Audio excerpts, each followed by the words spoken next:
They dumped me at the airport with $50 and a lie on their lips, so I gave them a war they'd never see coming. My name is Moses M.O. Carter, a 70-year-old black Marine with 3 Purple Hearts and a spine that still remembers the weight of a flak vest. I earned my scars in Vietnam. I earned my patience after.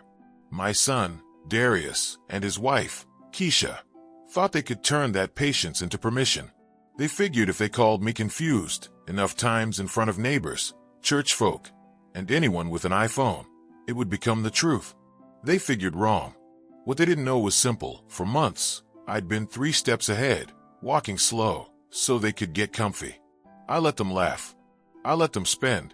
I let them plan my care, like a pair of discount con artists flipping a house they didn't own. I tasted every insult and swallowed every humiliation because Marines know the value of reconnaissance. You don't fire until you can see the whites of the lie. After my wife, Etta, died of breast cancer, I moved in with Darius and Keisha on the south side of Fayetteville, North Carolina, just off Murchison Road. They told me it was temporary, just until I got back on my feet. My house, brick, 2 bedrooms, a magnolia leaning watchful over a porch swing Etta loved, was paid off in 1988 with a disability settlement and overtime from a defense job at the depot. Back then, the neighborhood was different. Folks knew your people. Now it felt like everyone watched and recorded.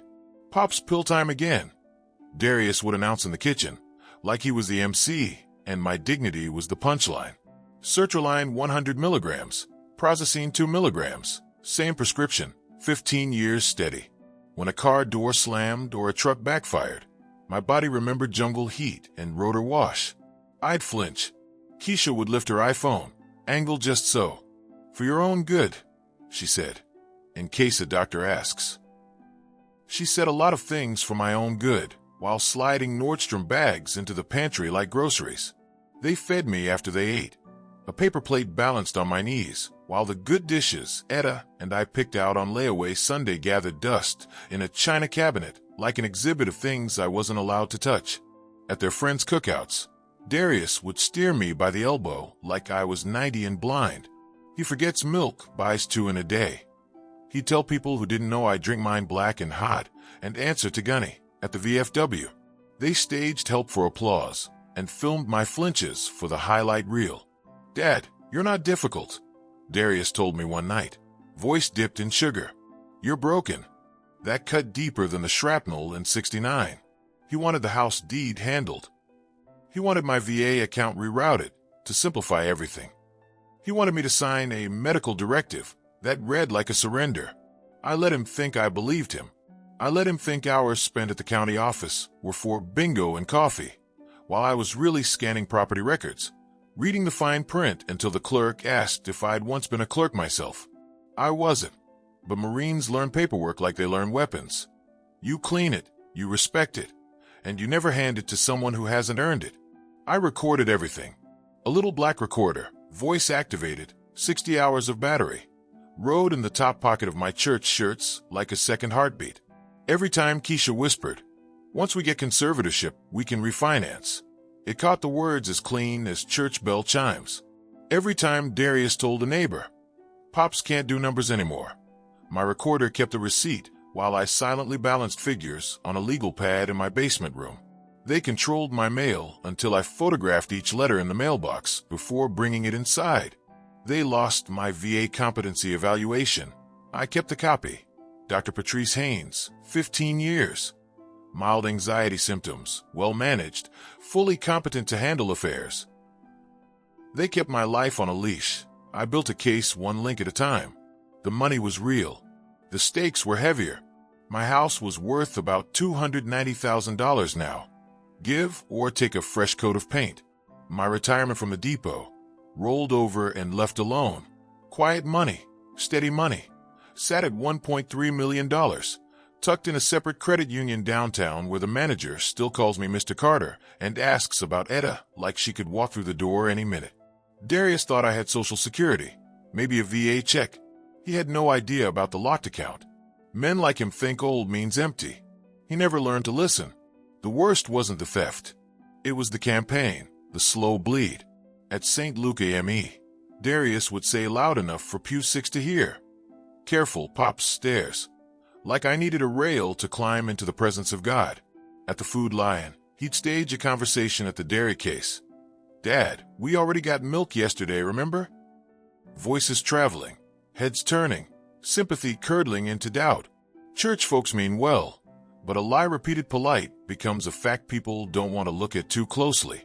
Tuesday in February, Darius cornered me in Edda's kitchen, while Keisha stood back with her phone. Camera app open like a third person in the conversation. We need to talk, Dad. About your situation. I set down the blue plastic pill organizer Edda bought me at Walgreens in 2019. He eyed it like evidence. You asked about dinner 3 times yesterday, he said. I asked once at 4. You ate at 6:30.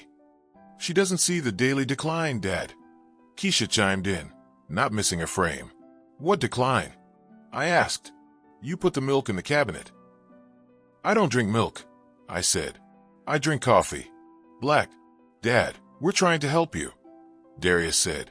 Accept reality. My reality was clear. A son who dangled concern like bait, a daughter-in-law who filmed for leverage, and a house they were already calling ours, in whispers they thought I didn't hear. He pivoted like he was talking to a client at the insurance office. Voice low, reasonable, rehearsed. Legal guardianship, he said finally. Just paperwork. To protect you. I'll think about it, I said. Think fast, he said. Meetings Thursday at 2. When he said lawyer, Keisha's phone tilted to capture my face. They went upstairs. I went downstairs to my room and slid Edda's fireproof box from under the bed. Our 40th anniversary gift, the war chest, she called it, teasing. I set it on the table and spun the dial like I was arming a plan instead of opening a lid. Inside, the original deed dated June 11th, 1988, paid in cash. My VA evaluation from Dr. Haynes with words that cut through fog like a clarion. Fully competent. My retirement statements, 25 years of compound patience. Blank legal forms from a real firm. 2 witnesses, a real notary. The bones and skin that make a document a body. And the little black recorder that had swallowed 3 months of their whispers whole. There was also a card. Colonel James Jimmy Miller, VFW Post 1736 Commander, retired JAG, Notary Public, my friend. We'd known each other since Reagan. Different wars, same code. Jimmy knows how trauma looks when it's real, and how a forgery looks when it's trying too hard. I called him before the meeting. You want counsel? He asked. No hello needed between Marines. Want you to look at what they're bringing, I said. Can't say more on this line. Bring it tomorrow morning, he said. We'll make coffee. We'll make it right. I slept light and woke at 0500 like always. Shaved clean. Pressed a blue shirt Edda liked on my shoulders. At 0800 sharp, I walked 6 blocks to the VFW. Past Joe's Coffee, where Darius buys lattes on my card, and tips like generosity is a performance. Past the credit union that guards the long money they don't know exists. Jimmy had on a suit that still sat like uniform. He cleared space on his desk and motioned me to unload. I did. The deed, the eval, the statements, the recorder. We said little. Paper does most of talking when it's honest. He scanned the guardianship packet Darius had left on the kitchen table like bait. Bad boilerplate, he said. Wrong statute, wrong witnesses. Notary stamp looks like it came free with a stapler. Thought so, I said. He read Dr. Haynes' evaluations, page after page, year after year, each one a brick in a wall Darius would never climb. Bulletproof, Jimmy said. I played him the recorder. Keisha's whisper. Once we get conservatorship, we can access the VA benefits. Darius swagger. The house alone pays our cards. And the small laugh that followed whenever they said Pops, like I wasn't in the room. Jimmy's jaw set. M.O., he said. This is elder abuse and fraud. I nodded once. I figured. We can do this quiet, he said. DA route, filings motions. Or we can do it clean in the light. Define clean. Public, he said. Fast. Final. He pulled a folder. Memorial Day Committee, he said. We need a grand marshal. 3 Purple Hearts. Bronze Star. The town should remember who you are, not the lie they've been spoon-fed. Crowds aren't my favorite. I avoid sudden noise and tight spaces. But sometimes you carry your medals, so a liar has no room in the conversation. Yes, I said. Jimmy smiled like a man who just heard a plan click. Good. But first we handle Thursday. You'll sit in that lawyer's office with me on your left, the truth on your right, and your son in front of you. You won't raise your voice. You won't flinch. I'll do the talking. You already did the hardest work. When I left the post, the winter sun had found a way through the clouds. I walked home slow, the way I'd learned to walk patrols, not lazy, not rushed. A neighbor waved. I waved back like a man who finally remembered where his spine lives. Upstairs, I found Keisha at the counter scrolling through boutiques on her phone, with my card saved to Apple Pay. Darius was on speaker with someone he called counselor, plotting Thursday like it was his victory lap.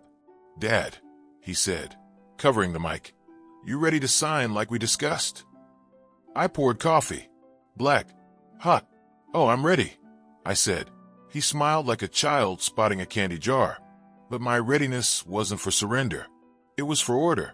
Call sheets. Copies. Originals. Witnesses. Evidence. The quiet instruments of a clean fight. That night, I took the recordings off the little black device and onto a flash drive. I labeled a binder with tabs, deed, VA, pension, recordings, contacts. I pressed my uniform shirt and polished my old boots, not for the lawyer, but because Etta believed a man should meet a challenge squared away. By midnight, the box was back under the bed, the binder on my chair, and my mind settled like a rucksack finally riding right. By dawn, the plan was complete. I brewed coffee and watched the magnolia outside throw shadows like flags across the porch. No speeches, no dramatics, just the thing Marines do best when the noise gets loud. Step forward, line up the targets, and fire only once, straight through the lie. When you've survived ambushes in Quang Tri and mortar fire near Da Nang, you learn that silence is a weapon. That's why, when Thursday came around, the day my own son planned to have me declared incompetent, I didn't shout, didn't warn, didn't break a sweat. I just packed my binder, zipped my jacket, and left the house with time to spare. Keisha watched me from the kitchen island, her phone already in hand like she was filming a scene. Don't forget your pills, Pops, she said with that honeyed sarcasm that could rot a man's teeth. I won't, I said, tucking the small bottle into my pocket. What she didn't know was that inside the same pocket, my recorder blinked red. Voice capture on. The February morning air bit hard as I walked down Bragg Boulevard toward Jimmy's office. Fayetteville was just waking up. Students crossing the street with coffee cups. The smell of bacon from the diner near the post. Buses hissing like tired beasts. For me, every sound carried old ghosts. Rotor blades, gunfire, the whistle of something coming too close. But I'd learned to breathe through it. My therapist, Dr. Haynes, once told me, "You're not stuck there, Moses. You're just hearing echoes." By 8:30 a.m., I was sitting in Jimmy Miller's office at the VFW Post 1736, the same one where I'd pinned ribbons on a dozen young Marines over the years. Jimmy, tall and wiry, with a sharp lawyer's face and a soldier's eyes, poured 2 coffees. "You sure you want me there when they pull this stunt?" he asked. "Wouldn't miss it," I said. "They'll expect weakness. Let's give them paperwork." Jimmy smiled, music to my ears. We went over the plan, like a mission briefing. He had copies of everything, deed, pension statements, VA reports, all organized, notarized, time-stamped. He'd even pulled a copy of Darius's fake notarization from the county system. "Not filed," Jimmy said, tapping the printout. "They were holding it, waiting to declare you unfit. Smart, if it wasn't criminal." "They never expected I'd fight back," I said. "Of course not. They think respect comes with age. They don't realize respect's something you earn every day, even at 70. At 1:45 p.m., Jimmy and I pulled up to Whitmore and Clyde law offices, a sleek brick building across from the courthouse. Darius's BMW was already there, parked across 2 spots like arrogance had its own license plate. Keisha's Lexus sat beside it. I could see them through the glass door. Darius in a tailored gray suit, Keisha in cream-colored silk and false humility. The receptionist smiled as we entered, all polite Southern charm. "Mr. Carter? They're expecting you." "I bet they are," I said. The conference room smelled of lemon polish and deceit. A young attorney with slick hair introduced himself as Mr. Barnes. "Pleasure to meet you, Mr. Carter. I understand we're here to discuss some guardianship paperwork, just to make sure everything's in order." Jimmy set his briefcase down and didn't smile. "We're here to discuss fraud, Mr. Barnes," he said. "But by all means, proceed." Darius blinked. That same tight grin he used when he was cornered as a kid. "Dad, I told you. This is just a consultation. No need to get defensive." I looked him dead in the eye. "Defensive? Son, this is called showing up prepared." Keisha's smile flickered. "You didn't have to bring a lawyer, Pops. We just want what's best for you." Jimmy leaned back, crossing his arms. Funny, I was about to say the same thing. Barnes started his pitch, all legal rhythm and soft condescension. "Given your father's age and documented medical condition." "Documented by who?" Jimmy cut in. "Well, by family reports." "Family reports aren't medical evaluations," Jimmy said flatly.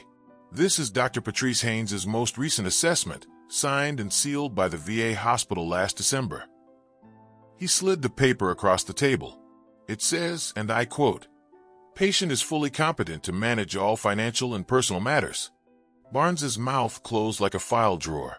Darius shifted in his seat. "Dad, no one's saying you're incompetent. We're just planning for the future." "Funny way to plan," I said. "You forge my signature, misuse my credit, and call me broken in public." Keisha's voice went brittle. "That's not fair." "Neither is stealing from family," I said. Jimmy reached into his briefcase again. "Here's something else," he said, producing a small flash drive. 47 minutes of recorded conversations between your clients." "Wait, what recordings?" Barnes said. "Where they discussed taking control of Mr. Carter's assets through deception and forged documents." Keisha's hands froze midair. Darius's face drained color. Jimmy didn't blink. "My office has already prepared notarized transcripts and submitted preliminary notice to the county prosecutor. Today's meeting will serve nicely as evidence of intent." Barnes swallowed. "Mr. Carter, perhaps we should." "Oh, we'll continue," Jimmy said. "Please, let's finish their pitch." Silence filled the room. You could hear the tick of the clock, like a firing pin being cocked. Darius's jaw clenched, then unclenched. He looked at me, then at Jimmy, then back at me. "Dad, you're making a mistake." "No," I said. "You made one. You thought my hands were shaking from fear." I lifted them, steady. "They're just remembering what it feels like to fight for something that matters." Keisha slammed her purse closed and stood up. "We're leaving. This is harassment." Jimmy spoke calmly. "You're free to leave, but you'll be hearing from the district attorney's office. And for the record," he added, looking directly at Darius, "that house on Maple Avenue remains solely under Moses Carter's name. Any attempt to transfer it will constitute felony fraud." Darius's voice cracked. "You think anyone will believe an old man with PTSD over his son?" Jimmy smiled slow. "You'd be amazed who believes a Marine with documentation." Keisha tugged at Darius' sleeve, whispering something about optics, but Darius brushed her off and leaned toward me. "You could have just let me help, Pops." "You don't help by robbing a man's dignity," I said. "You bury it." They stormed out. Barnes followed, mumbling about conflicts of interest. Jimmy waited until the door shut. Then he exhaled long and low. "Hell of a first salvo," he said. "First?" I asked. "Oh, we're just getting started. The next move's about exposure. You've been quiet too long. Let's give the truth a stage." He reached for the Memorial Day folder again. "You still up for being Grand Marshal?" I hesitated. The thought of crowds, the music, the noise, it pressed on my chest. But Etta's voice came back to me, clear as a radio transmission. "You don't hide from light, Emo. You earned it." "I'll do it," I said. "Good. The town needs to see you for who you are, and them for what they did." We left the office as the sky turned the color of brass. I walked beside Jimmy, shoulders squared, steps slow but steady. Across the street, Darius and Keisha sat in their car, arguing hard, faces red behind the windshield. Jimmy looked at me. "They'll try something else," he said. "I know," I said. "That's why I'm not done recording." That night, back at the house, the air between the three of us was tight as a wire. Keisha didn't say a word. Darius barely looked at me. But when I went to the kitchen for water, I caught him rifling through the mail, eyes scanning for something he hadn't found yet. The missing deed, the missing pension letter. I didn't stop him. Let him search. The next morning, he acted like nothing had happened. "Morning, Pops," he said, all brightness. "Want me to drive you to the store?" "No need," I said. "Gonna walk. Feels good to move." As I stepped outside, the winter sun hit the magnolia tree, and for the first time in months, I smiled. The fight was far from over, but I'd just taken back ground they didn't even know I'd lost. Because what Darius didn't understand, and what Keisha never would, is that a Marine never runs out of ammunition. We just reload in silence. And I still had plenty left. You can always tell when someone's rehearsing their kindness. The tone gets too sweet, the smile too steady, like a mask that's about to slip. That was Darius and Keisha all over the week after the lawyer ambush failed. They walked softer, spoke gentler, made breakfast like it was peace. But I could feel it. The shift. Something in their eyes had gone cold. People think wars happen loud. Truth is, the quiet ones are deadlier. It started the following Saturday. Keisha knocked on my basement door, holding a plate of pancakes and syrup, smiling like she just remembered she had a father-in-law. "Neighborhood barbecue this afternoon," she said. "The Johnson's place. You should come." "Don't think I'm up for it," I told her, sipping coffee. She leaned on the doorframe. "It'd mean a lot to Darius if you came. He's been trying so hard lately. You know how proud he is of you." That was her tell, proud. The word tasted rehearsed. Still, I knew better than to decline. You don't avoid your enemy stage. You step onto it with your own script. "All right," I said. "I'll be there." By noon, Fayetteville's February sun had climbed high and mean, the kind that pretends it's warm but bites anyway. The Johnsons lived 3 blocks over, in one of those new duplexes that all looked copied from the same magazine. Flags fluttered, grills smoked, kids ran underfoot. Neighbors from all sides showed up. Folks I'd known since at his days in the choir, some newer ones too, all carrying casseroles and gossip. Darius played host like he was running for office, laughing too loud, shaking hands, telling stories about his pops to anyone who'd listen. Keisha was in her element too, phone always angled, filming snippets for her social feed. #FamilyStrong, #blessed, #caregiving life. I almost laughed. When I arrived, paper plate in hand, Darius waved big. "Pops, over here." He guided me into the circle of lawn chairs near the grill, his hand on my back like I was frail. "Everyone, this is my dad, Sergeant Moses Carter, Vietnam vet, 3 Purple Hearts." Applause, nods, polite admiration. It should have been pride I felt. Instead, it was the weight of pretense. Tony Rodriguez was there too, a younger brother in arms. Staff sergeant mid-30s, stationed at Bragg. He spotted me and came over, giving the real kind of handshake, firm, respectful Marine to Marine. "Gunny Carter," he said. "Been meaning to meet you properly." "Just MO these days," I said. He smiled. Once a Marine, always a Marine. That small moment grounded me. The rest of the afternoon? That was theater. It started subtle. "Dad had a rough morning," Darius said to a group nearby. Tone light, but loud enough to carry. Couldn't remember where he put his medication. "That's not true," I said quietly. "It's in the cabinet." He chuckled. "See, found it now." The crowd laughed politely, not realizing the joke was at my expense. Keisha joined in, feigning sympathy. PTSD's no joke. Sometimes he gets confused, bless his heart. A woman I barely knew patted my shoulder. "You're lucky to have family looking out for you." "Lucky," I repeated. The word hit like shrapnel. They kept going. Darius told another story, one that never happened. Last week, he got upset and threw a plate through the window. I hadn't thrown anything since 1987. The only broken glass in that kitchen came from his damn golf practice. Keisha sighed, hand to chest. He doesn't mean to. It's the trauma. He just gets lost sometimes. Lost, I said softly, but no one heard me. The barbecue crowd shifted, sympathy turning to discomfort. People avoided eye contact, pretending to refill drinks or check their phones. That's how reputations die. Not with a shout, but with polite silence. Tony stood nearby, listening, his expression unreadable. When the moment opened, he stepped in.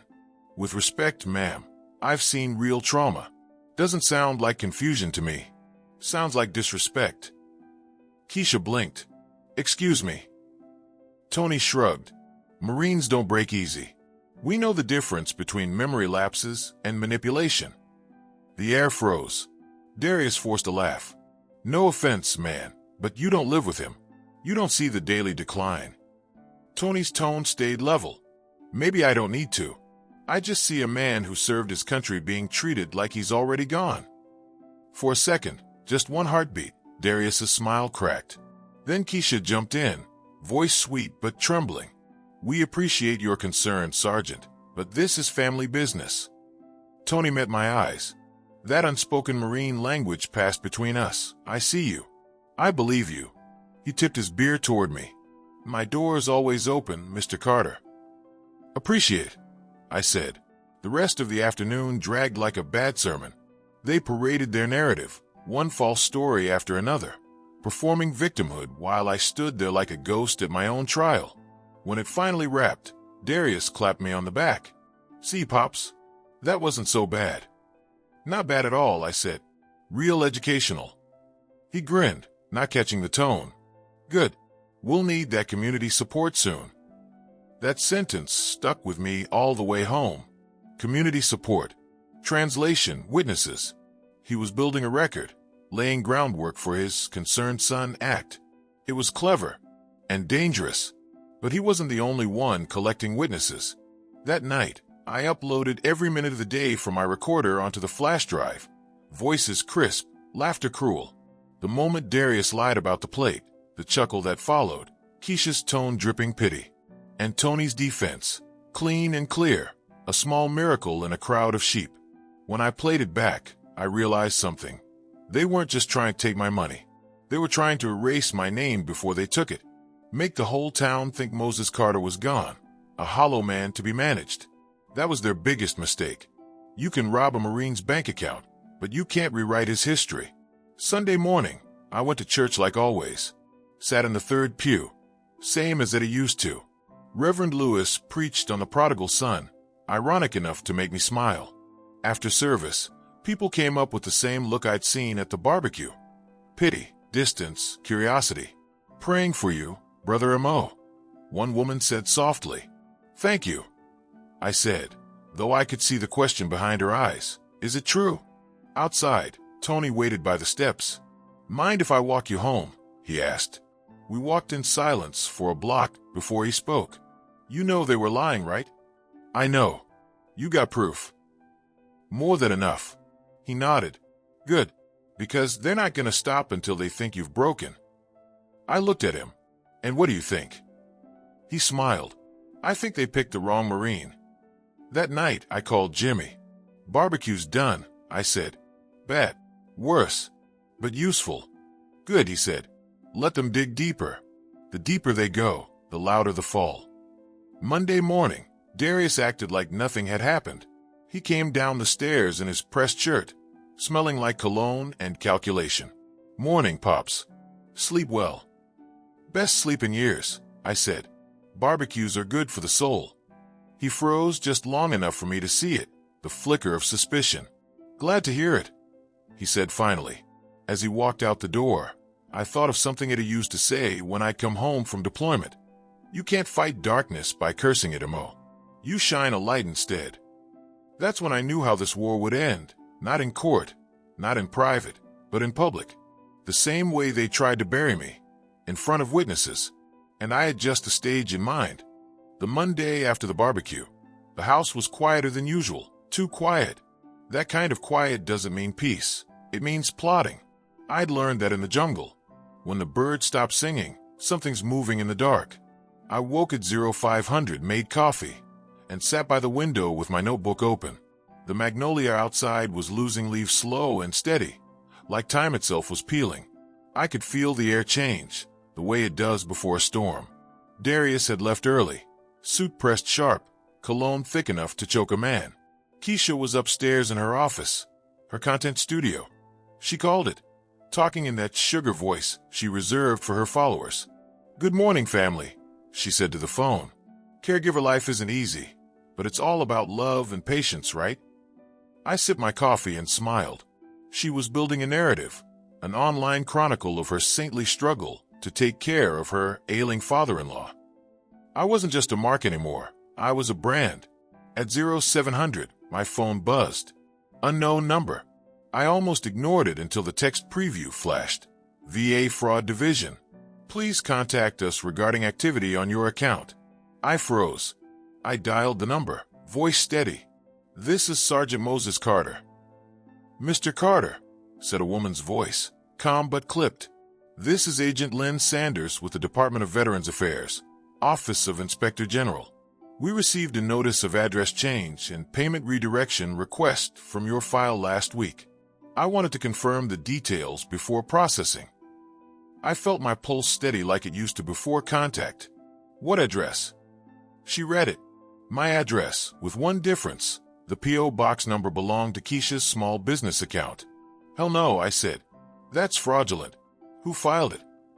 "Submitted electronically," she replied.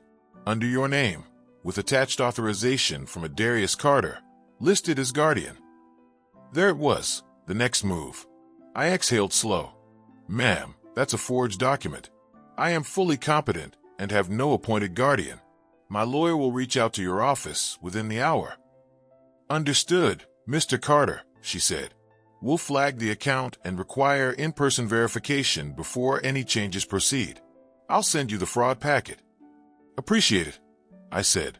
After the call, I sat still for a long minute, breathing through the rage.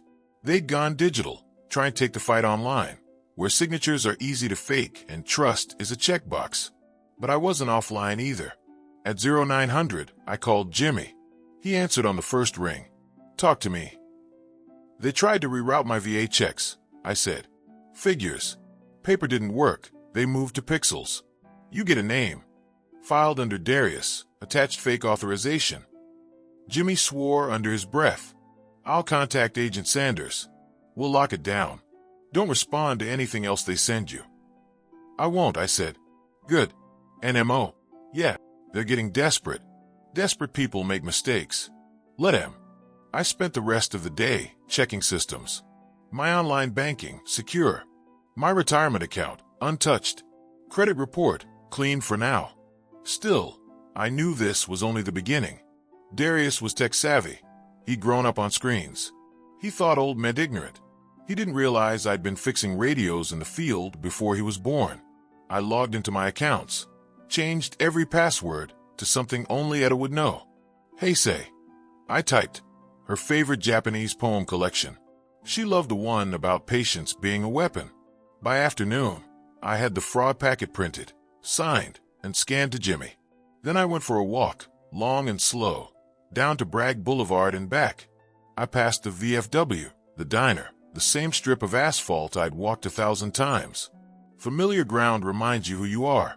When I got home, Keisha was in the kitchen, humming, cooking dinner like she hadn't just tried to reroute my income.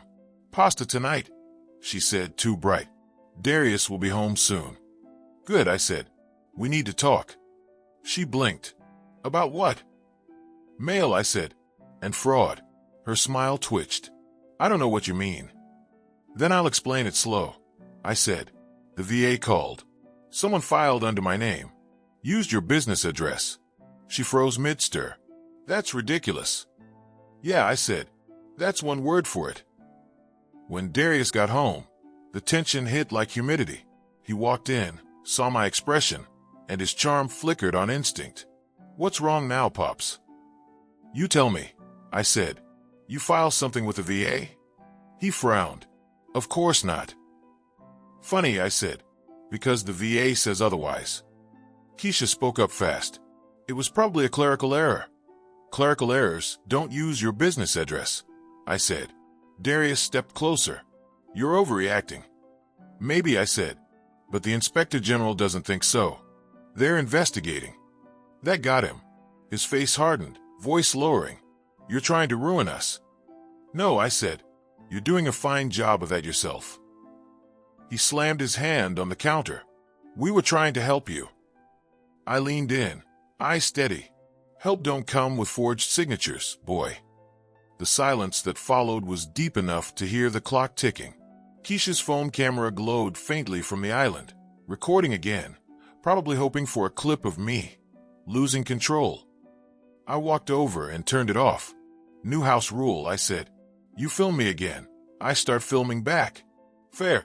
Neither of them answered. That night, I locked my door. Not out of fear, out of strategy. Marines sleep light, but not blind. I kept my binder beside the bed, the flash drive in my boot, and the recorder in my pocket. Around midnight, I heard whispering upstairs. My name, my pension, then footsteps, the sound of drawers opening, the soft click of a phone camera. I didn't move, just noted every sound, every timestamp. By morning, the house was calm again. Darius acted polite, Keisha cheerful. But I knew. The next phase had begun. 2 days later, Jimmy called. Got confirmation from the VA, he said. The fraud case is official. Sanders wants to meet in person. She's driving down from Raleigh on Thursday. We'll give her everything. Good, I said. And MO, he added, voice tightening. This changes things. They've crossed federal lines now. This isn't just elder abuse. It's financial crime. Then we treat it like a battlefield, I said. Clean, precise, documented. He chuckled. You're still a Marine. Always, I said. The rest of the week crawled by. I could feel Darius watching me. Like a man checking a trap he wasn't sure still worked. He started locking his office door when he took calls. Keisha stopped posting online for a few days. That silence was its own confession. On Thursday morning, Agent Sanders arrived, a black woman in her 40s, sharp suit, sharper eyes. She introduced herself politely, but her tone carried command. Mr. Carter, thank you for calling this in. Most folks your age don't catch digital fraud this quick. I've had practice spotting ambushes, I said. We sat at the dining table, me, Jimmy, and Sanders. Darius and Keisha lingered nearby, pretending to make coffee, but listening hard. Sanders opened her folder. We traced the IP address on the fraudulent submission. It originated right here, from your home Wi-Fi. The air went still. Darius tried to speak, but she cut him off. We also pulled metadata from the attached authorization. The PDF was created on a device registered to Keisha L. Carter Enterprises. Keisha's mouth fell open. That's impossible. Not really, Sanders said. We have the timestamps. Jimmy handed over my binder. All supporting documentation, ma'am. VA letters, deed copies, prior incidents, recordings. Sanders flipped through the pages, nodding. This is solid. Mr. Carter will open a formal case. You will be listed as primary complainant. I'll coordinate with the DA's office. Darius whispered, You can't do this to us. I looked at him, my only son, standing there with the same face I once carried into war, and I felt nothing but the quiet ache of truth. I didn't do this to you, I said. You did it to yourself. As Sanders packed her files, she glanced at me. You've got strong evidence, Mr. Carter, but it might get messy before it gets clean. You ready for that? I met her eyes. Ma'am, I've been living messy since 1968. When she left, Jimmy stayed behind. You realize they'll panic now, he said. They'll lash out.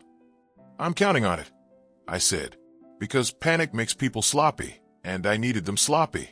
The next phase required proof, not just of fraud, but of motive. And the next time they lied, I'd make sure the whole town heard it. The morning after Agent Sanders' visit, the tension inside the house could have been bottled and sold as poison. Every step I took on those hardwood floors echoed like an accusation. I could almost hear it a whispering in my head. Stay calm. MO patience wins wars. Patience. That word had carried me through rice paddies, sleepless nights, and broken bones. It would carry me through this too.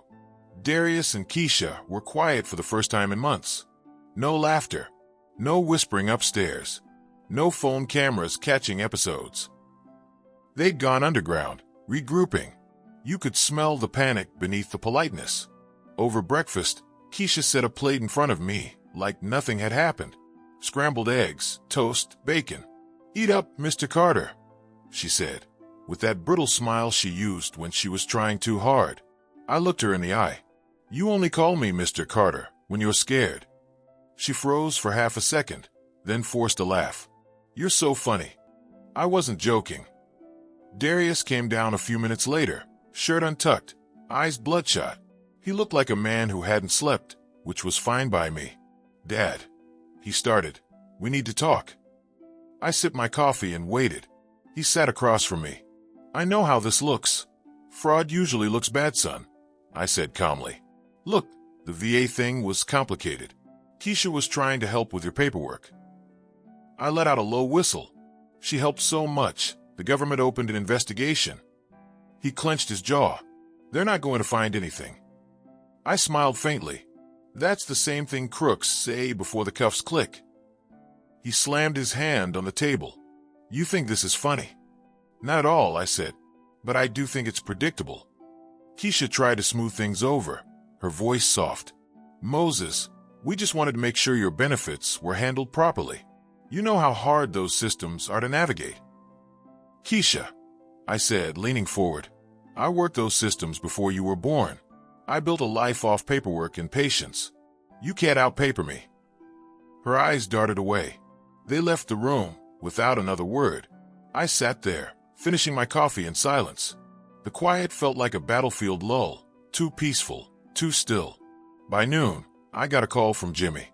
"Sanders forwarded everything to the district attorney's office," he said. "They'll be reviewing charges soon. But Mo, I need you to understand, once this goes public, it won't stay a private family matter."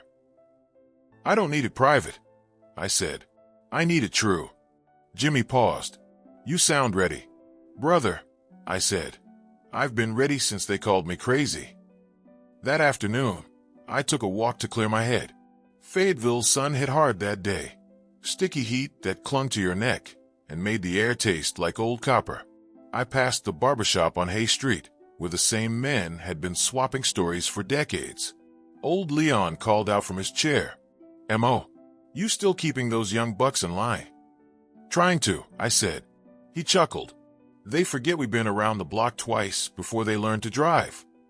"Some folks gotta learn the hard way," I replied. Leon's eyes narrowed. "You all right, brother?" "Just dealing with family matters," I said. He nodded. "Ain't nothing more dangerous than family with ambition." He wasn't wrong. When I got home, the first thing I noticed was that my lockbox was missing. The drawer under my bed was half open, the sheets disturbed. My stomach went cold. I moved fast, checking the closet, the dresser, the basement corner where I kept the backup binder. Gone too. I stood there, breathing steady, forcing myself not to explode. Marines don't panic, we adapt. Then I saw it, footprints in the dust near the window frame. The latch was unhooked. They'd taken my evidence. At 1800, Darius came home like nothing was wrong. "Hey, Pops," he said, all fake cheer. "You look tense." "Someone broke into my room," I said evenly. He raised an eyebrow. "Really? That's scary." "Yeah," I said, "especially since nothing else was touched." Keisha appeared behind him, wiping her hands on a towel. "Maybe you misplaced it." "Maybe," I said, watching her closely. "Funny thing, though, whoever took it missed something." Their eyes flicked to each other. "What's that?" Darius asked. I pulled out my small recorder from my pocket. I don't keep everything in one place. Keisha's smile vanished. I let the silence stretch, heavy as lead. Finally, Darius muttered, "You can't keep treating us like criminals." "Then stop acting like them," I said. They went upstairs without another word. I waited until I heard their door close, then opened my nightstand. Inside, hidden beneath my Bible, was a small flash drive. My true insurance policy. Copies of every document, every recording, every bank statement, uploaded, backed up, and sent to Jimmy's encrypted drive the week before. They thought they'd cornered me. All they'd done was expose themselves deeper. The next morning, Jimmy called. "Mo, I got your message. You said the lockbox is gone." "Yep. They came for it last night." "You got backups?" "Always." He laughed softly. "I swear, you could run counterintelligence for the Corps." "Once a Marine," I said. He went serious again. "Mo, they're escalating. You need to consider moving out of that house before things get ugly." "Not yet," I said. "If I leave now, they win the narrative. They'll say I ran because I was unstable. I'm staying until they hang themselves." Jimmy sighed. "All right, brother. But I'll have Tony Rodriguez check in on you daily. He owes me a favor." Tony, the staff sergeant from the barbecue. A good man. The kind who noticed details. That evening, Tony knocked on my door. "Permission to enter, sir," he said, half joking. "Always, Sergeant," I said. He stepped in, glancing around. "Heard you might need a watchful eye." I nodded. "They've been busy." He took a slow look around the room. "Lockbox gone, huh?" "Yeah." He whistled. "Amateurs. You ever notice when someone's guilty, they overcompensate? Bet they'll start being extra nice now." "Already started," I said. He smiled. "Good. That means the fear's working." We sat a while, drinking coffee and swapping old service stories. Before he left, he said something that stuck with me. "You know, Mo, I've seen a lot of battles, but the dirtiest ones? They're always at the dinner table." He wasn't wrong. The next morning proved him right. Keisha came into the kitchen dressed like she was going to church, perfume strong enough to wake the dead. "Morning, Mr. Carter," she said sweetly. "I made your favorite grits and sausage." I glanced up. "You don't even know what my favorite is." "Well," she said, forcing a smile, "I'm trying to make peace." "Peace doesn't erase theft," I replied. Her eyes flashed, but she bit her tongue. "You always assume the worst." "Not always," I said. "Sometimes I just document it." She stormed off, muttering. I smiled to myself. Her breaking composure told me everything I needed to know. At noon, a sheriff's deputy knocked on the door. Darius answered. I listened from the hall as the deputy spoke. "Mr. Darius Carter?"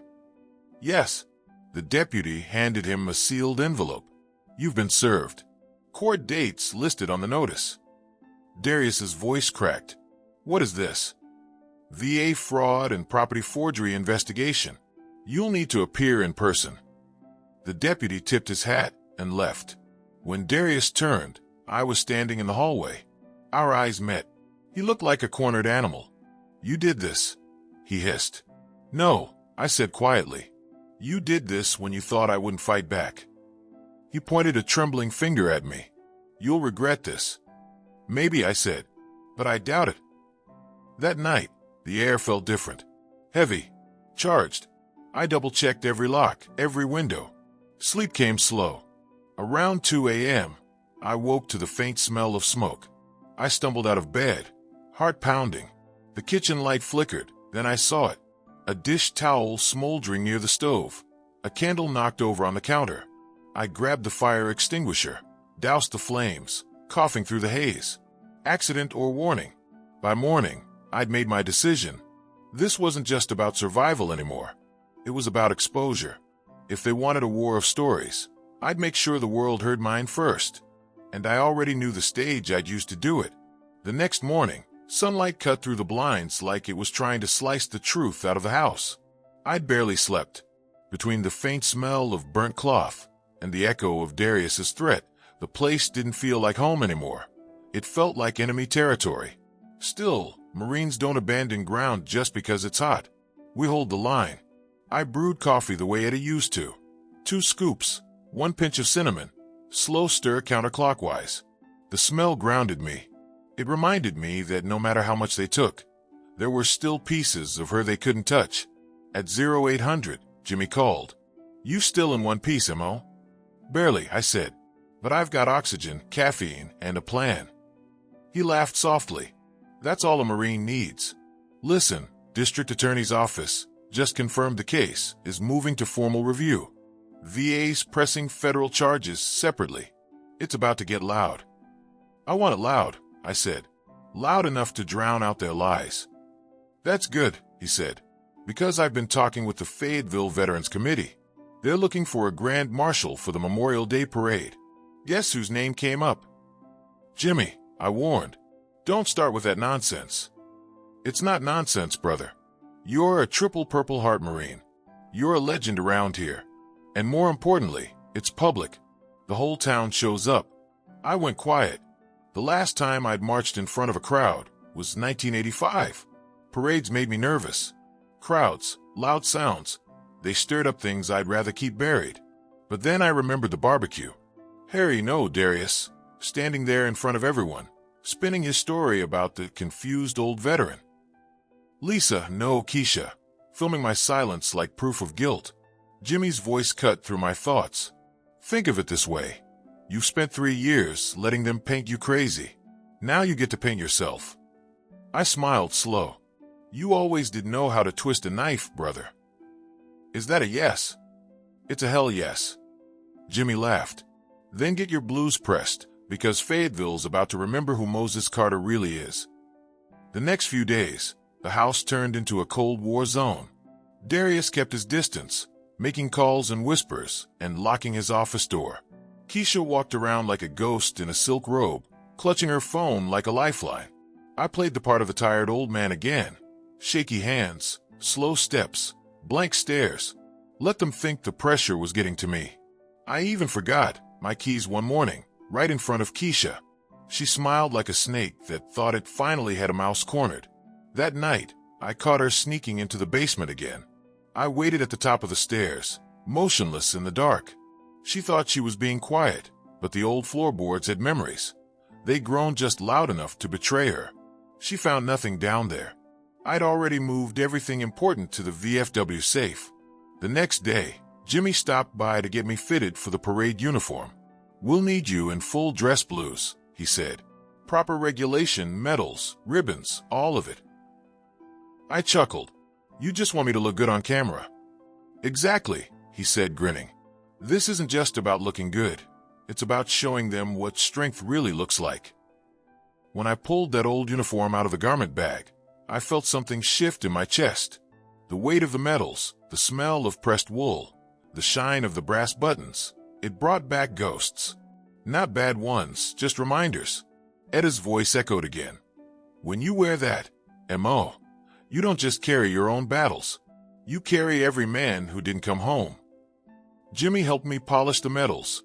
3 Purple Hearts, 1 Bronze Star, Combat Infantry Badge. When we were done, he said quietly, You're not just going to stand in that parade. You're going to make history. The next morning, Darius saw the uniform hanging in the hallway. His reaction was almost worth the pain he'd caused me. His mouth opened, then closed again. You're going to the parade? He asked. That's right. As a guest. As Grand Marshal. The color drained from his face. Who nominated you? Colonel James Miller and the Fayetteville VFW. Why? He forced a laugh. That's unexpected. I call it overdue, I said. He hesitated, then tried to recover his fake smile. Well, that's great, Dad. Really. The community will love it. Oh, I'm counting on it, I said. When he left for work, I noticed him glance back at the uniform one more time, like it was a ghost rising out of the grave. Keisha came downstairs a little later, wearing one of her influencer smiles. You're doing the parade, she said. That's wonderful. Maybe I can film some content about it, show how proud we are of you. Sure, I said. Film all you want. She blinked. Really? Absolutely, I said, smiling. Because this time, I'll be filming too. Her smile faltered, just a flicker, but I caught it. 2 days later, Jimmy called again. All confirmed, he said. Press will be there. The Observer's running a feature on you Saturday. Parade Monday morning, 1100 hours. Perfect, I said. That gives me just enough time to set the stage. He hesitated. You sure you're ready for this kind of attention? Once it's out, there's no putting it back.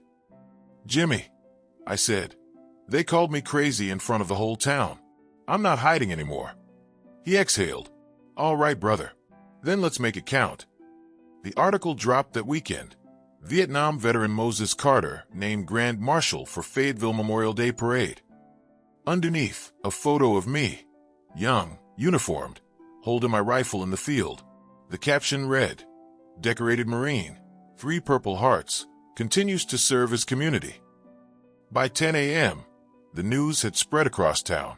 My phone buzzed nonstop. Neighbors, fellow vets, church members. Everyone wanted to congratulate me. And somewhere in the house, Darius was watching his reputation crumble in real time. He burst into my room around noon, waving the newspaper.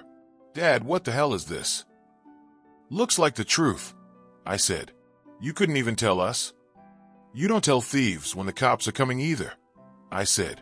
He paced the floor. Do you know how this looks? People will be asking questions. Good. I interrupted. Let them ask. He stopped pacing and stared at me, ice cold.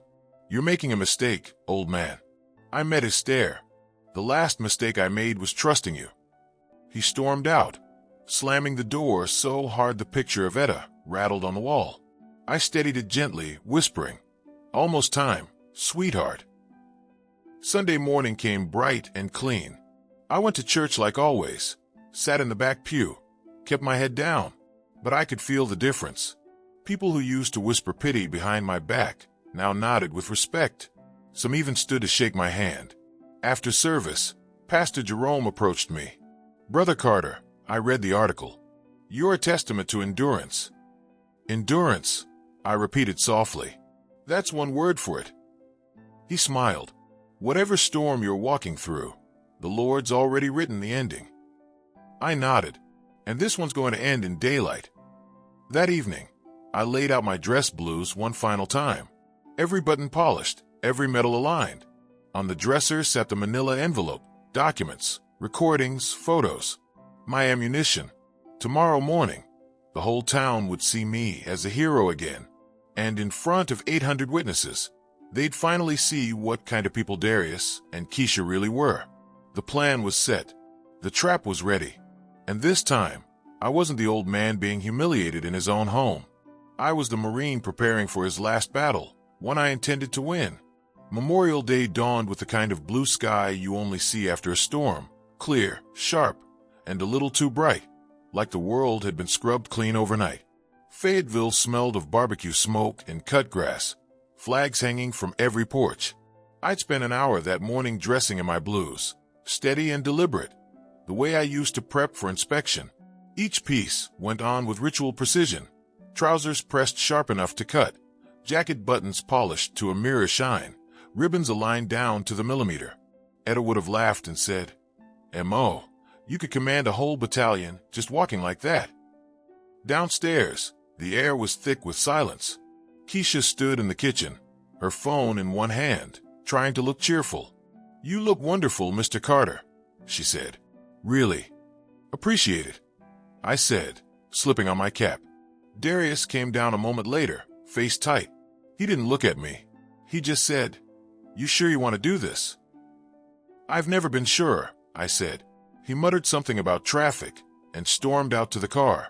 Keisha followed, muttering, We'll meet you there. Front row seats. Front row. Perfect.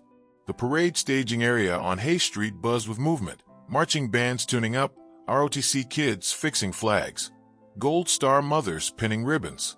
The scent of diesel from the floats mixed with the sweet burn of sunscreen and hot asphalt. Jimmy spotted me right away, standing by the VFW float. Damn M.O., he said with a grin. You look like the embodiment of the Marine Corps. Let's hope I can live up to the costume, I said. You already did, he replied, adjusting my sash. It read Grand Marshal, Gunnery Sergeant Moses Carter in bold red and gold letters. I caught my reflection in a truck window. For a moment, I didn't see the tired old man Darius, called broken. I saw the man Etta married, the one who came home from war with more scars than medals, but never once bent his spine. The band struck up the Marines hymn, and the crowd started to gather. Jimmy handed me a microphone. Quick interview before we roll. Local TV's doing live coverage. I raised an eyebrow. Live. He smiled. Exactly how you wanted it. A young reporter with bright lipstick approached. Mr. Carter, can we get a few words for Channel 9? Sure thing, I said. She smiled for the camera. We're here with Gunnery Sergeant Moses Carter, Fayetteville's own hometown hero and this year's Grand Marshal. Sergeant, how does it feel to lead this parade? I looked out at the crowd, the flags, the families, the faces I'd known my whole life. Then I spotted them, Darius and Keisha, front row, holding hands like a campaign photo. She had her phone ready, filming. Of course she did. It feels right, I said slowly. This day isn't about me. It's about truth, about remembering the ones who fought for something bigger than themselves. Beautifully said, the reporter said. And I hear you've had quite a journey yourself. Oh, I've had one, I said. And it's not over yet. Jimmy gave me the smallest nod. That was my cue. I continued, voice firm but calm. You know, the hardest battle isn't always overseas. Sometimes it's right at home. Sometimes it's the fight to keep your name, your dignity, your story from being rewritten by the people who should have protected it. The crowd went still. Even the brass section softened their tuning. My late wife used to say, the truth always walks slower than lies, but it never stops walking. She was right. Keisha shifted uncomfortably in her seat. Darius looked ready to bolt. So I want to thank the Fayetteville community, I said, because even when folks tried to convince you I was losing my mind, you never stopped shaking my hand at the grocery store. You never stopped calling me Gunny. And for that, I'm grateful. The reporter blinked, clearly sensing this was not the soundbite she expected. That's powerful, Mr. Carter. I smiled. You haven't heard the best part. I reached into my jacket pocket and pulled out a small flash drive. On this, I said, holding it up to the camera, is proof of every lie that was told about me. Every forged paper, every fake video clip, every attempt to steal what I earned. A murmur rippled through the crowd. I'm handing this to the district attorney this afternoon, I continued, because justice isn't revenge, it's correction. The reporter stammered. Mr. Carter, are you saying? I'm saying that sometimes the enemy isn't a stranger. Sometimes it's family. And sometimes it takes a parade to show the world who's been hiding behind the flag. Keisha stood up abruptly. Darius grabbed her arm. Sit down, he hissed. But people had already noticed. Heads turned. Whispers spread. Phones lifted. Jimmy stepped in smoothly, taking the mic. Ladies and gentlemen, let's hear it for Gunnery Sergeant Carter, a man who's still fighting the good fight. The band struck up again, the drums loud enough to drown the tension. I handed the flash drive to Jimmy. Get that to Sanders, I said quietly. Already arranged, he said. The float rolled forward, and I stood tall, waving to the crowd. Some clapped out of respect, others out of shock. A few shouted my name, but the loudest sound was the one in my chest, the steady, unbroken beat of peace returning. The parade lasted 2 hours. I kept my smile fixed, my back straight, every salute crisp. But when it ended and the crowd began to disperse, I saw Darius pushing through the people toward me, face red with fury. Are you out of your damn mind? He shouted, not caring who heard. You embarrassed us in front of the whole town. I turned to him, calm as ever. You embarrassed yourself the moment you decided to steal from me. Keisha hissed under her breath. You'll regret this, old man. You think this little show fixes anything? I looked her dead in the eye. It fixes everything that matters. She scoffed. You think people will believe you over us? We've got years of videos, posts. Jimmy appeared beside me. Funny you mention that.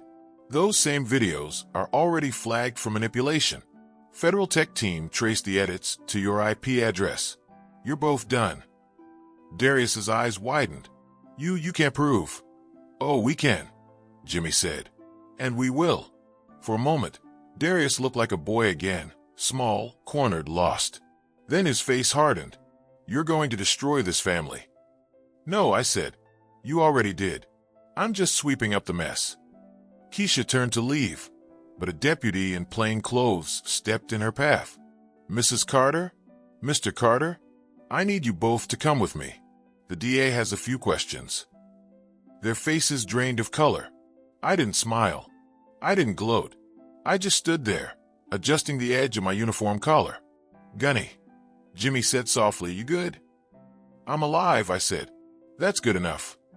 That night, after the parade, I sat on the porch with a cup of coffee and the magnolia tree swaying above me.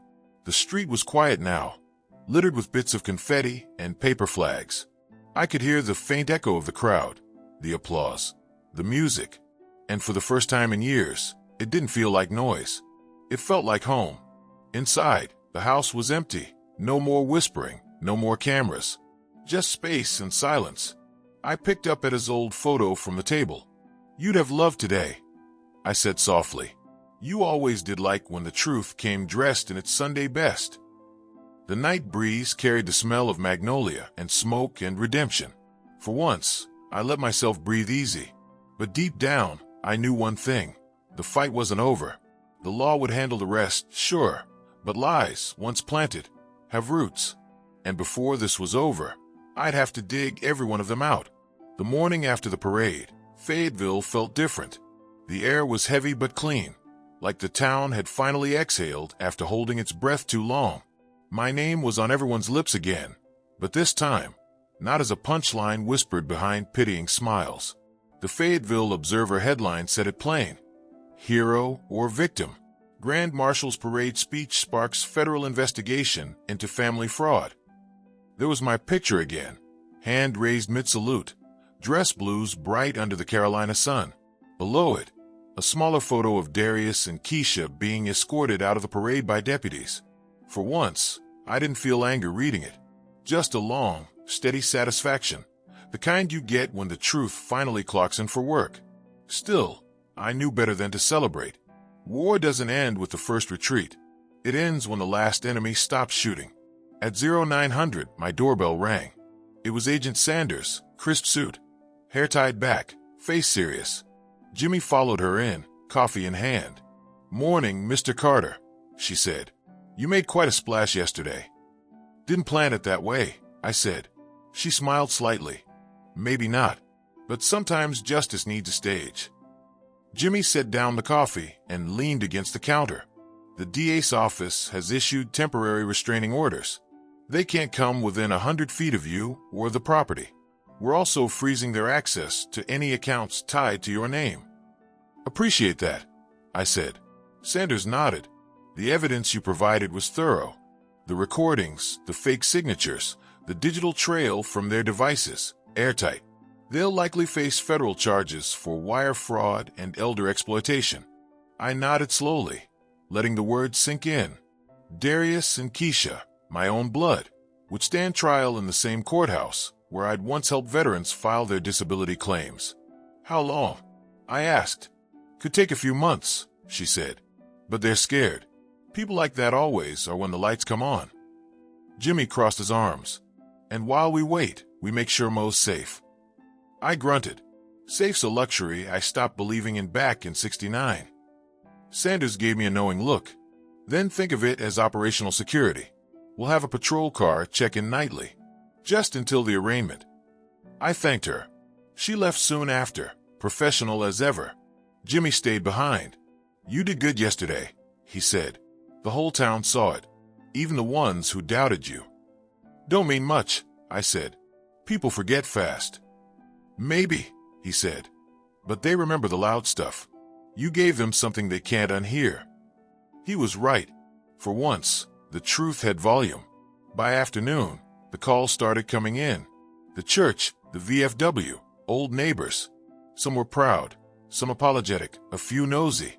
One voice stood out. Tony Rodriguez, the young staff sergeant from the barbecue. "Gunny," he said, "you're a damn legend.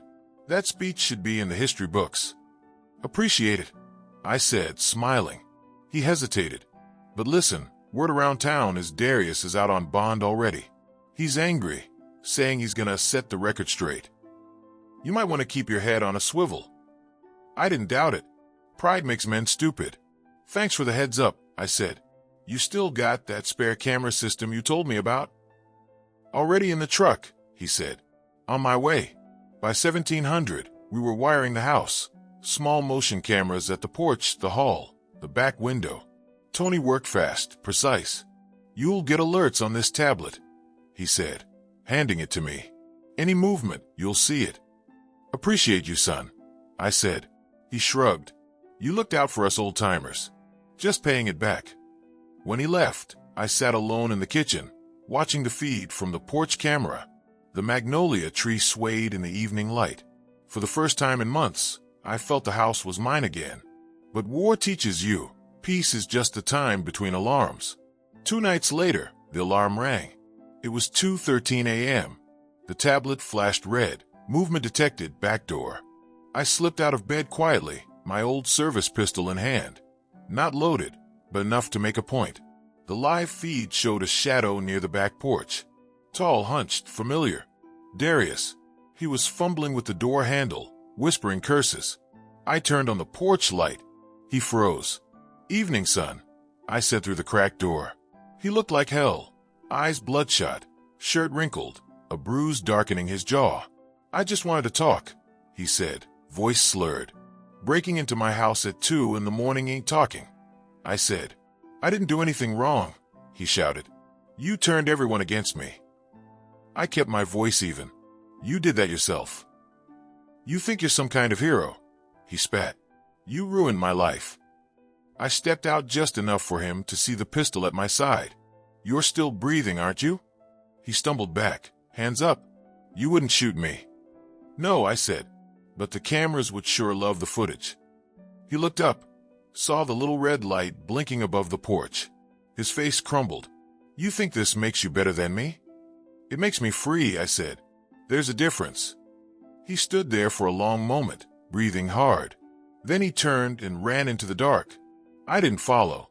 I didn't call the police either. Let him run. Let him stew. But I knew that was the last time he'd try something in the dark. From now on, he'd have to fight me in daylight, and daylight was my territory. The next morning, I sent the footage to Sanders. She called within the hour. "Good work," she said. "That's another violation of the restraining order. We'll handle it." "Don't go too hard on him," I said quietly. "After everything he did?" she asked. "Yeah," I said, "because even when the war ends, you don't shoot the wounded." She was silent for a moment, then said, "You're a better man than he deserves, Mr. Carter." "Maybe," I said, "but Etta wouldn't want me hating my own blood." The next few days passed quiet. Too quiet. Reporters stopped calling. The town settled down, and even the church folks had found a new scandal to chew on. But I kept my guard up. Every morning I checked the cameras. Every night I locked every latch twice. And in between I wrote, not just about the fraud or the lies, but about Etta, about Vietnam, about everything I'd learned in 70 years of fighting battles I never asked for. Pages and pages of it, longhand, in a leather journal she'd given me back in '92. I wasn't writing for Darius or Keisha or even the courts. I was writing so that when I was gone, the truth would stay. Written, signed, unshakable. On the front page, I wrote, "For anyone who ever had to fight for the right to be believed." By the end of the week, Jimmy stopped by again. "You holding up?" "Like a wall," I said. He nodded. "Court date set, 3 weeks out. You'll probably be called to testify." "I'll be there," I said. He hesitated, then added, "You sure you're ready for that kind of heat again?" I smiled. "Jimmy, the only thing hotter than a courtroom is a foxhole. I'll manage." He laughed. "Fair enough." When he left, I sat back on the porch again, coffee in hand, watching the magnolia branches sway. The war had shifted again, from physical to legal, from whispers to evidence. And for the first time in years, I didn't feel hunted. I felt prepared. That night, I opened Etta's photo one more time. "Almost done, sweetheart," I whispered. "Just one more battle to finish." The magnolia petals drifted down onto the porch like snow, pale and quiet. And somewhere deep inside me, the soldier and the husband and the father finally agreed on one thing. This was never just about revenge. It was about leaving the world clean enough for peace to grow again. 3 weeks later, I stood in front of the Cumberland County Courthouse, the same red brick building where I'd once helped a dozen young veterans file for benefits. Back then, I'd walked those steps to give them hope. Now I climbed them to defend my name. The morning air was cool and sharp, the kind of air that makes a man aware of every breath. I wore a dark suit. No medals this time, no uniform, just quiet dignity. The crowd outside was bigger than I expected. Reporters, neighbors, church members, even a few Marines from post-1736. Fayetteville had turned my family's scandal into public theater. Jimmy met me at the door. "You ready, M.O.?" he asked. "I've been ready since the day they forged my name," I said. He gave me a look, half pride, half worry. "Let's keep this calm. The truth's already doing the heavy lifting." Inside, the courtroom buzzed with low voices and shuffling papers. Darius sat at the defendant's table, shoulders hunched, suit rumpled. Keisha sat beside him, her phone confiscated by the bailiff, but her posture still rehearsed, chin high, tears perfectly timed. Across the aisle, Agent Sanders sat beside the prosecutor, a thick folder open in front of her labeled Carter versus Carter. Fraud, forgery, and exploitation. I took my seat behind Jimmy, every muscle steady. Marines don't fidget. The judge entered, Honorable Evelyn Torres, sharp-eyed and tired of nonsense. She looked over the room like she could see every lie before it left her mouth. "This court will now hear the case of United States versus Darius and Keisha Carter," she said. "Charges, financial fraud, forgery, and elder exploitation." Darius flinched at the word elder. Pride doesn't like labels. The prosecutor stood. "Your Honor, this case involves a decorated Marine veteran, Mr. Moses Carter, whose family attempted to seize his assets and falsify medical incompetency to assume guardianship.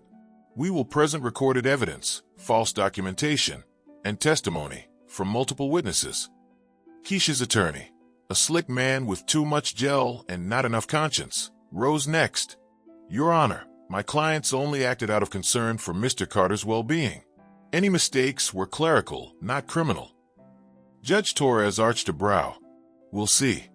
When my name was called, I walked to the stand slow but sure. I raised my right hand, took the oath, and sat down. The prosecutor smiled politely. "Mr. Carter, can you describe the events leading up to these charges?" I looked out over the room, at Darius, at Keisha, at the crowd waiting for a show. "It started small," I said. "Little things.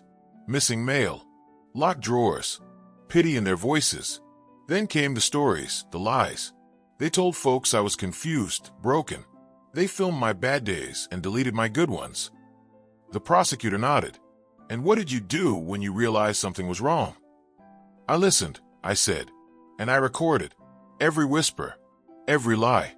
Because war teaches you one thing. Never fire until you can see the whites of the deceit." A murmur rippled through the room. The prosecutor held up a flash drive in a plastic bag. "Is this one of those recordings?" "Yes, ma'am," I said. "That's the one where Keisha said, and I quote, 'Once we get conservatorship, we can refinance the house.'" The courtroom gasped softly. Keisha's lawyer jumped up. "Objection, Your Honor, hearsay." "Overruled," Judge Torres said. "It's his recording, his house, his voice. Continue." The prosecutor clicked play. Keisha's voice filled the room, cold and casual. "Once we get conservatorship, we can refinance." Darius's reply followed. "The house alone pays our cards." Every word landed like a hammer. Keisha's composure cracked. She shifted, fingers gripping the table edge. The prosecutor turned back to me. "Mr. Carter, what did you feel hearing your own family discuss your property like that?" I paused, the weight of years sitting on my chest. Felt like watching someone carve your name off your own tombstone. Silence. Even the reporters stopped typing. The prosecutor nodded. "And why didn't you confront them immediately?" "Because I learned in Vietnam that you don't move on emotion. You gather intelligence, you wait, and you hit once, clean." "Thank you, Mr. Carter. No further questions."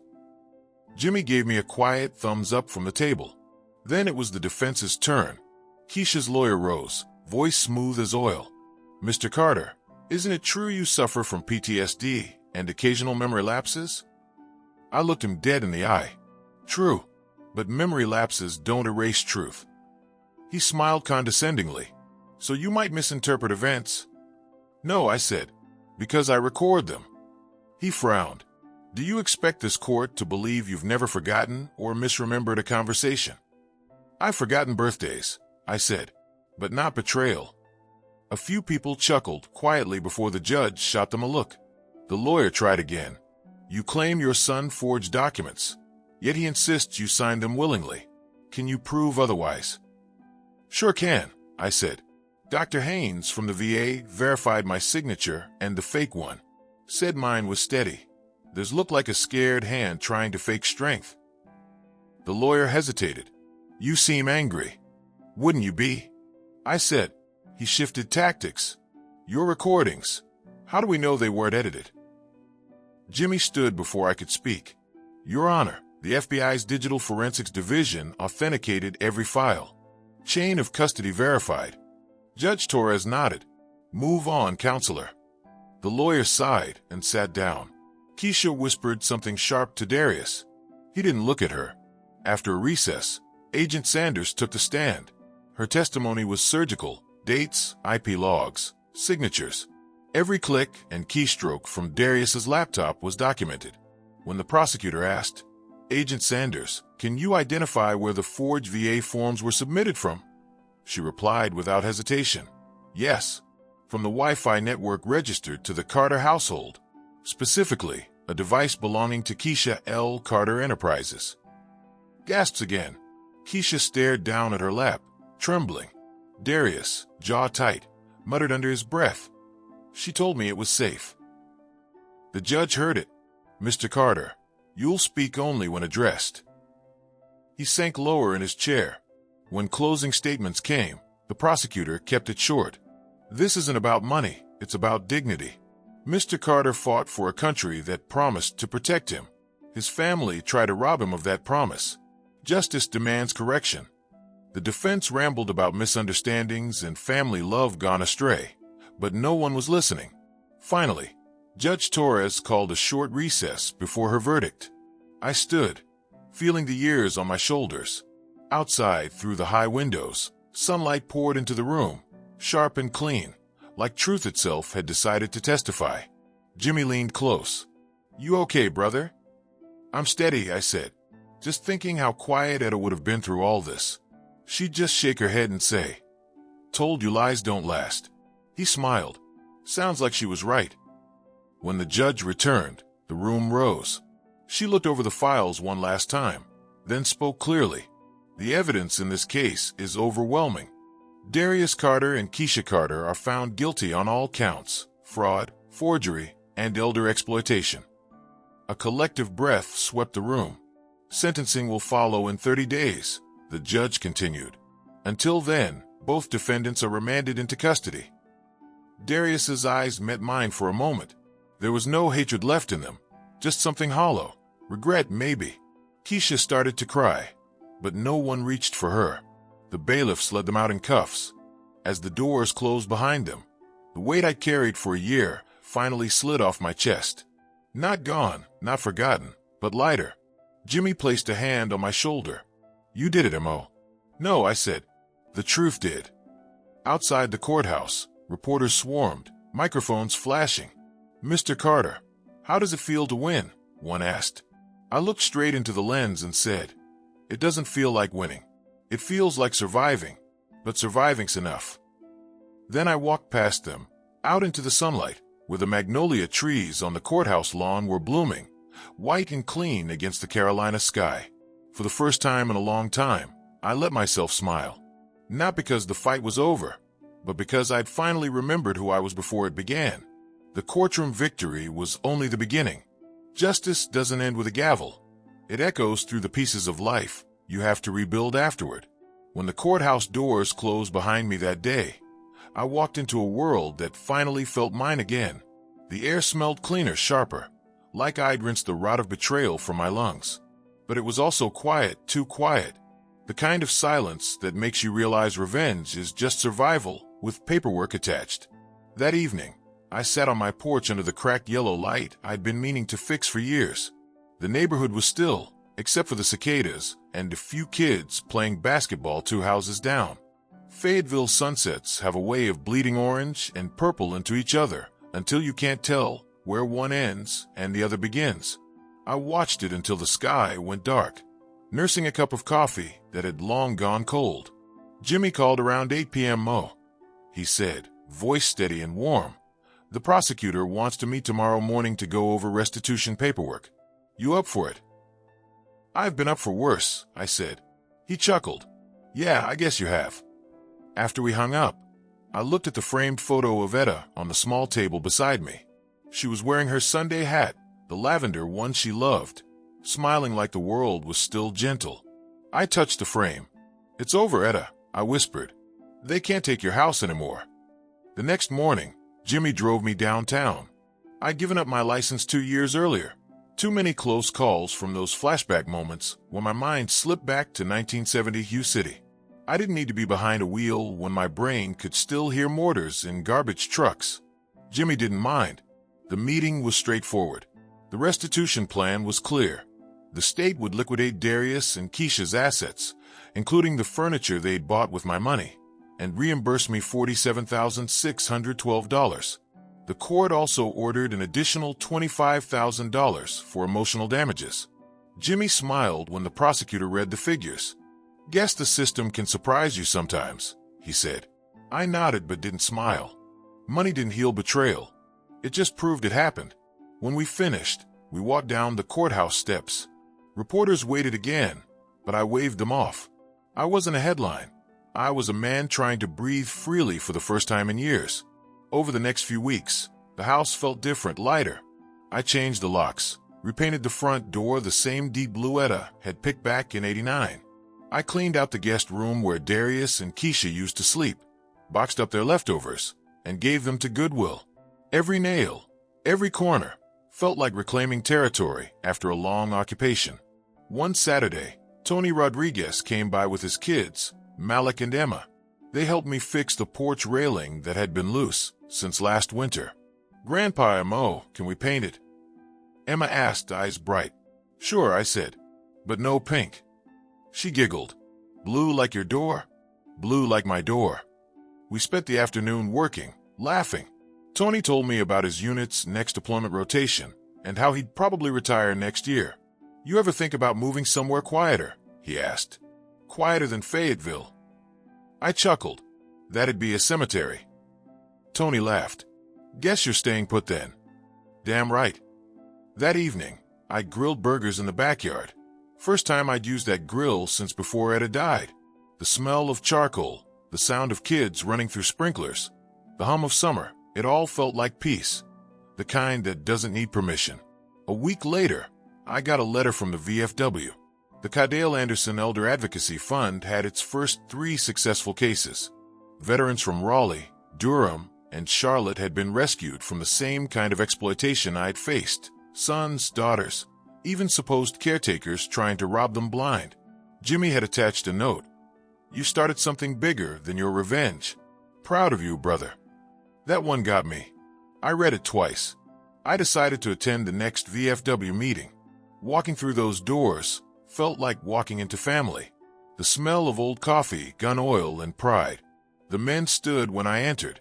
Tony was there too, wearing his uniform. Jimmy raised a cup. Gentlemen, welcome the reason this fund exists. Applause broke out, real, heavy applause that vibrated in my bones.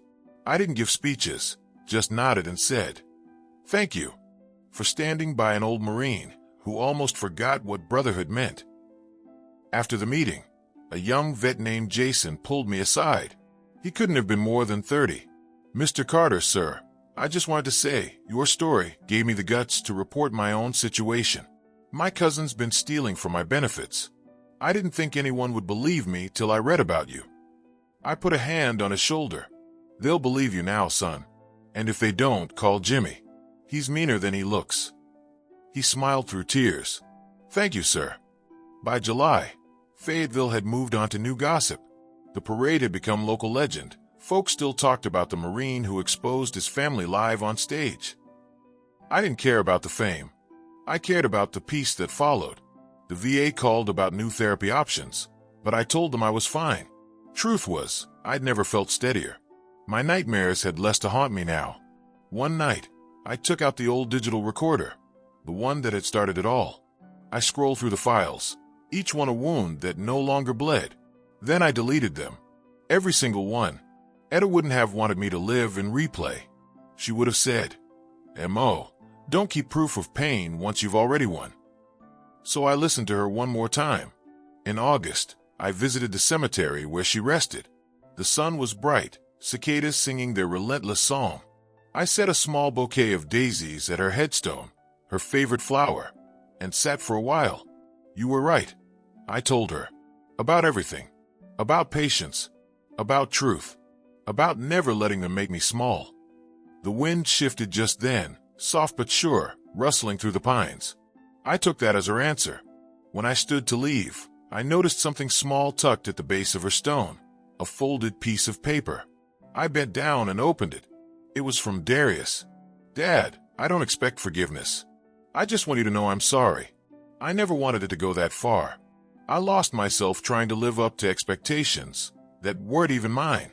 Tell Mom I'm sorry too." No signature, just D. I folded the note and put it in my pocket. Forgiveness is a heavy thing, too heavy to carry every day. I didn't know if I was ready, but at least he'd written something true. Maybe that was a start. That night, I sat back on my porch again. Same coffee, same sky. Tony stopped by with a six-pack. "You look lighter," he said. "Guess I finally put the past back where it belongs," I said. He nodded. That's something most people never figure out. We sat in silence for a while, just listening to the hum of the neighborhood, laughter from kids, music from a passing car, life happening again. "You ever think about writing this all down?" Tony asked. "I just might," I said. "But not for revenge, for the ones coming after us, so they know what to look for." He grinned. "Make it a manual. A Marine's Field Guide to Surviving Family," I said, half joking. We both laughed until tears rolled down our faces. And in that laughter, I realized something simple. I hadn't just survived betrayal. I'd reclaimed something bigger than a house or a pension. I'd reclaimed myself. The man I'd been before the lies, before the manipulation, before the guilt. Moses Carter, husband, Marine, survivor. When the streetlights flickered on, I whispered to the night, "Semper Fi, Etta." Somewhere, I swear, the wind whispered it back. 6 months after the trial, Fayetteville had gone quiet again. The gossip faded, the headlines disappeared, and life settled into something that felt almost normal. The air smelled of pine and red clay, the way it always does before autumn. I'd lived 72 years, seen the world turn and burn more times than I could count. And now, for the first time, I was content with the quiet. The house, my house, stood steady, freshly painted, porch railing strong, the blue front door shining under the Carolina sun. Every nail, every board had a story. And this time, I wasn't sharing it with liars or thieves. I woke early, same as always, before the sunrise. Old Marines don't need alarms. I brewed a pot of coffee, black and bitter, and stepped out onto the porch. The neighborhood was waking up, dogs barking, sprinklers hissing, the distant rumble of a garbage truck that used to trigger me, but didn't anymore. That was something. Healing isn't a miracle. It's a slow trudge uphill that only makes sense when you stop and realize you're breathing easier. Tony's kids rode their bikes past the house on their way to school. Malik waved. "Morning, Grandpa M.O." "Morning, soldier," I called back. Emma's tiny voice followed. "You coming to our school Friday?" "Career day." I smiled. "Wouldn't miss it." They laughed and pedaled off, backpacks bouncing. That sound, kids laughing, was better medicine than anything the VA could prescribe. Later that day, I met Jimmy at the VFW Hall. The new sign out front read, "The Moses Carter Veteran Protection Center." I fought it at first, told them to use a neutral name, but Jimmy insisted. "M.O., people need a face to put to courage.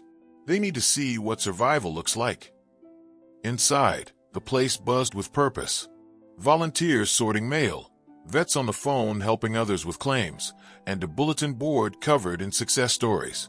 A young volunteer approached, a woman in her 40s, wearing a navy ball cap. "Mr. Carter," she said, "I just wanted to thank you. My dad's in Charlotte. His caregiver was taking his pension money. The fund helped us stop it. He's safe now." Her voice cracked when she said it. I nodded, swallowed the lump in my throat, and managed. "That's what this place is for." Jimmy appeared beside me, grinning. "We're expanding. M.O. Raleigh wants to start a branch next month." "Good," I said. "Let them. The fight's not over. It's just changing shape." He clapped my shoulder. "You always were a damn general, even off the battlefield." "Old habits," I said. After lunch, we sat in Jimmy's office, walls covered with flags and photos. Desert Storm, Vietnam, Iraq. He poured 2 coffees and slid one my way. "You think you'll ever talk to Darius again?" he asked carefully. I stared into the cup for a long time. He wrote me. From county jail. Said he's taking counseling, trying to find himself. "Do you believe him?" "I believe in change," I said. "But I also believe in consequences. Forgiveness ain't the same as forgetting." Jimmy nodded slowly. "Maybe one day, M.O. You never know." "Maybe," I said. "But for now, I'm exactly where I need to be." That Friday, I kept my promise to Emma and Malik. I put on my best blue blazer, shined my shoes, and went to their elementary school. The principal introduced me to a class of wide-eyed 4th graders as Mr. Moses Carter, Marine Corps veteran. I told them about Vietnam, about teamwork, about how courage isn't about being fearless. It's about doing what's right when you're scared. Then Emma raised her hand. "Grandpa M.O., what do you do now that you're not fighting anymore?" The question hung in the air for a moment. "I'm still fighting," I said softly. "Just not with guns. I fight lies with truth. I fight fear with patience. And I fight loneliness with community." The teacher smiled. The kids clapped. And for the first time in a long time, I felt like the man Etta married again. Someone useful, someone whole. That night, I had dinner at Tony's place. Mary joined me, sweet, silver-haired Mary Patterson, widow of a Navy medic. We'd been seeing each other for months now. Slow and steady, the way older hearts do. Tony grilled ribs, while his wife made cornbread. The kids played tag in the yard. Mary leaned close and said, "You're good for them, you know." "I'm just teaching them what someone once taught me," I said. "What's that?" "That love without respect isn't love. And that family isn't just blood. It's the people who show up." She smiled, eyes soft. "You ever think about leaving Fayetteville? Maybe coming to Wilmington with me? Sea breeze might do some good."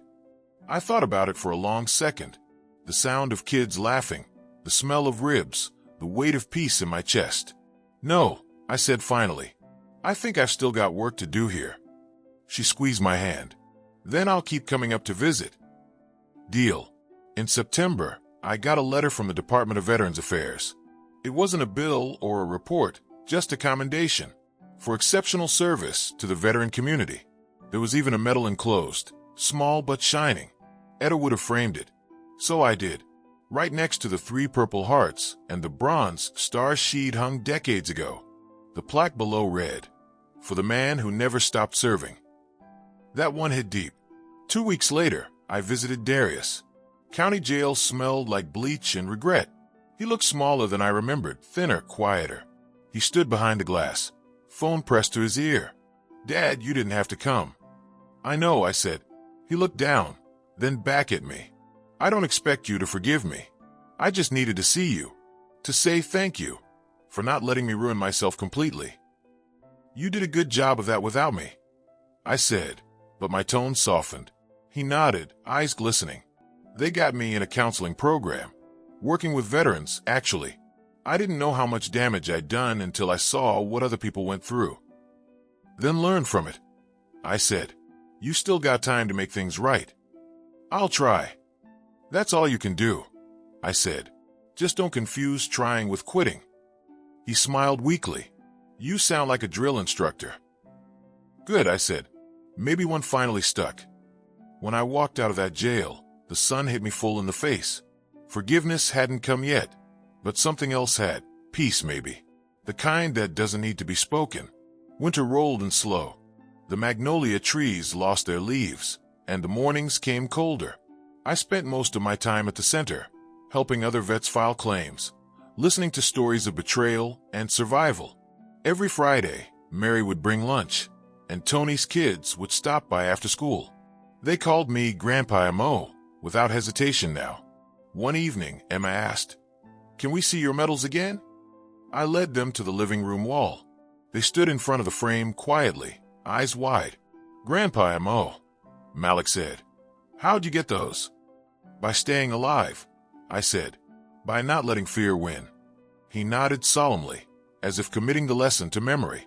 After they left, I sat on the couch, staring at those medals, the past and present hanging side by side. And I realized something simple yet powerful. The battles that matter most aren't fought in jungles or courtrooms. They're fought inside hearts that refuse to quit. On New Year's morning, I woke before dawn, made my coffee, opened the door, and stepped outside. The world was quiet, covered in a thin veil of frost. The blue door gleamed in the pale light, strong as ever.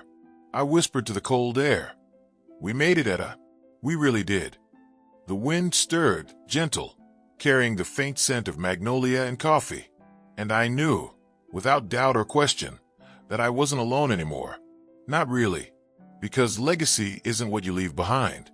It's what you build that keeps standing after you're gone. For me, that was this house, this community, this fight for dignity. And as long as the flag on my porch kept waving, I knew the battle had been worth every scar. Semper Fi.